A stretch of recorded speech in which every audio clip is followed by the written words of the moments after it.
TSG पेश करते हैं 80 शब्द प्रति मिनट की गति से डिक्टेशन। स्टार्ट।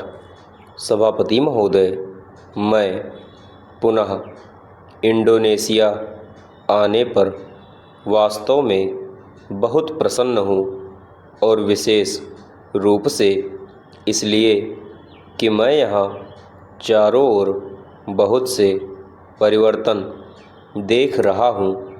महल से जाते हुए ही मैंने देखा कि नगर कितना बढ़ गया है। मेरा और मेरे साथियों का आपने जो स्वागत किया है और जो प्रेमपूर्ण शब्द कहे हैं उनके लिए तथा आपके निमंत्रण के लिए मैं बहुत आभारी हूँ। इससे मुझे आपके सुंदर देश और प्रतिभाशाली लोगों से अपना परिचय फिर से ताज़ा बनाने और मित्रता प्रगाढ़ करने का अवसर मिला है। हमारी मित्रता केवल अतीत पर ही आधारित नहीं है। स्वाधीनता संग्राम के दौरान यह फिर शुरू हुई और अब स्वतंत्रता को सुदृढ़ करने के लिए समय बढ़ती जा रही है। आज की दुनिया में जबकि संचार साधन इतने विकसित हो चुके हैं, सभी देश एक दूसरे के पड़ोसी हैं। हमारे दोनों देश विदेशी दासता से मुक्त हुए हैं। हम विश्वास करते हैं कि स्वतंत्रता की सार्थकता तभी है जब इसमें सामाजिक और आर्थिक भलाई भी निहित हो। शक्ति का वास्तविक आधार आर्थिक स्थिरता ही है।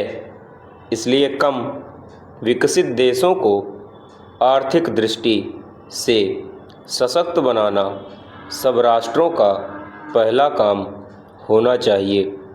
विकासशील देशों को चाहिए कि वे विकास के प्रयत्न में भी उतनी ही शक्ति और उत्साह दिखाएं जितना उन्होंने स्वतंत्रता के संघर्ष में दिखाया था।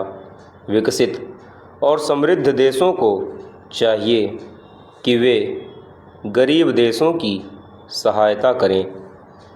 मानव जाति के इतिहास में यह पहला अवसर है कि उसे भूमि और समुद्र के साधनों को उपयोग करने का ही नहीं बल्कि नए संसाधन पैदा करने का ज्ञान और शक्ति भी प्राप्त है।